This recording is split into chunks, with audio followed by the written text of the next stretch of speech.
Hello viewers, स्वागत है आप सभी का मेरे यूट्यूब चैनल स्कूल ट्यूशन गुरुजी में। बच्चों, आज हम करने वाले हैं क्लास 8 का चैप्टर लाइट या प्रकाश। इससे पहले आप सभी जानते हैं कि हमने कोशिश की थी पढ़ने की क्या चैप्टर आपके क्लास 6 और 7 की चैप्टर लाइट के बारे में या प्रकाश के बारे में, क्योंकि ये सीक्वेंशियल चैप्टर है। यानी कि 8th वाले को 6th और 7th वाले पढ़ने हैं, 7th वाले को 6th वाला पढ़ना है और 6th वाले के लिए 7th और 8th का थोड़ा थोड़ा पढ़ना जरूरी है ताकि आगे वो उसके काम आ सके बच्चों।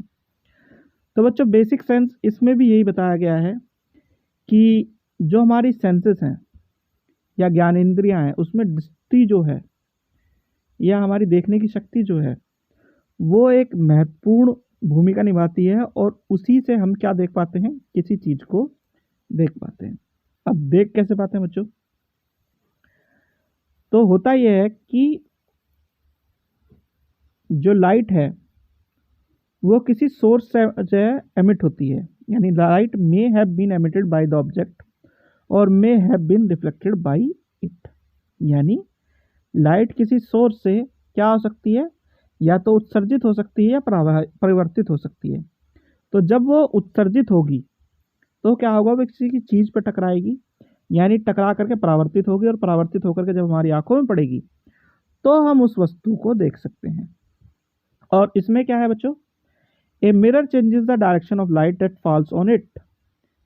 यानी कि एक दर्पण अपने ऊपर पड़ने वाले प्रकाश की दिशा को बदल सकता है। ठीक है बच्चों।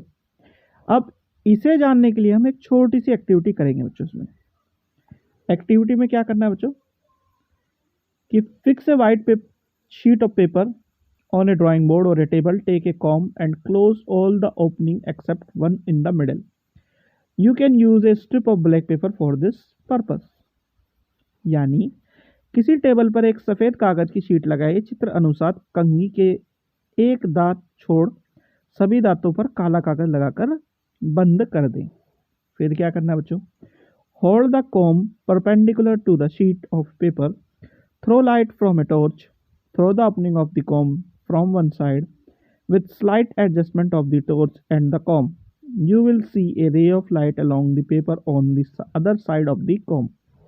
यानी कंधे को शीट के लंबवत पकड़िए और एक टॉर्च से कंधे के खुले स्थान से एक और प्रकाश डालिए। थोड़ा समायोजन से आपको कंधे के दूसरी तरफ प्रकाश की एक किरण स्पष्ट प्राप्त होगी। अब क्या करना बच्चों, keep the comb and the torch steady, place a strip of plain paper on the path of the light. What do you observe? After striking the mirror, the ray of light is reflected in another direction. यानी torch और कंघी के स्थिर रख प्रकाश की इस किरण के पथ के सामने समतल दर्पण की पट्टी रखिए। आप क्या देखते हैं कि दर्पण के टकराने के पश्चात प्रकाश की किरण दूसरी दिशा में परिवर्तित हो जाती है। यानी कि बेसिकली आपको क्या देखने को मिल रहा है बच्चों कि mirror can change the direction of light falls on it. यानी एक दर्पण अपने ऊपर पड़ने वाले प्रकाश की दिशा को बदल देता है। अब क्योंकि हम 8th क्लास में पढ़ रहे हैं तो कुछ नई चीजें आपको देखने को मिलेगी बच्चों। क्या देखने को मिलेगा? पहली चीज है इंसिडेंट रे, यानी अपवर्तित किरण। यानी किसी पृष्ठ पर पड़ने वाले प्रकाश की किरण को अपवर्तित किरण कहते हैं। The light ray which strikes any surface is called incident ray. फिर है reflected ray. The ray which come back from the surface after reflection is known as reflected ray. यानी परावर्तित किरण, पृष्ठ से परावर्तन के पश्चात वापस आने वाली प्रकाश की किरण को परावर्तित किरण कहते हैं बच्चों। ठीक है। फिर आती है नॉर्मल या अभिलंब। परावर्तक पृष्ठ के उस बिंदु पर जिस पर अपवर्तित किरण टकराती है पर 90 डिग्री अंश का कोण अविलंब कहलाता है। A line making an angle of 90 degree with the object surface at a point where the incidence ray strikes the mirror is known as the normal. The line is known as normal to the reflecting surface that point. अब इसमें एक चीज नई जुड़ती है बच्चों, वो क्या है? अपवर्तन कोण, परावर्तन कोण, यानी एंगल ऑफ इंसिडेंस और एंगल ऑफ रिफ्लेक्शन।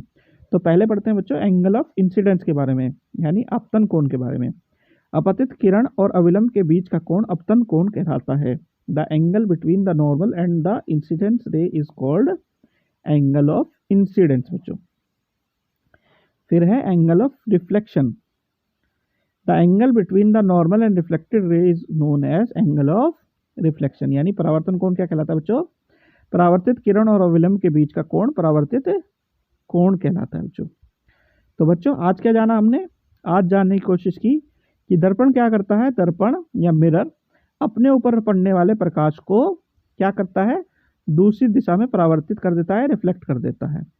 और इसमें हमें दो तरह की किरणें मिलती हैं, इंसिडेंट्स और रिफ्लेक्टेड, यानी परावर्तित और अपवर्तित।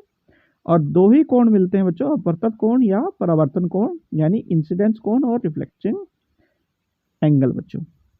तो बच्चों आज का ये वाला पार्ट हो गया इस चैप्टर का कंप्लीट और वीडियो भी। आशा करता हूँ आपको वीडियो अच्छी लगी होगी। अगर वीडियो अच्छी लगी हो तो चैनल को सब्सक्राइब करें, वीडियो को लाइक करें, शेयर करें। Thank you.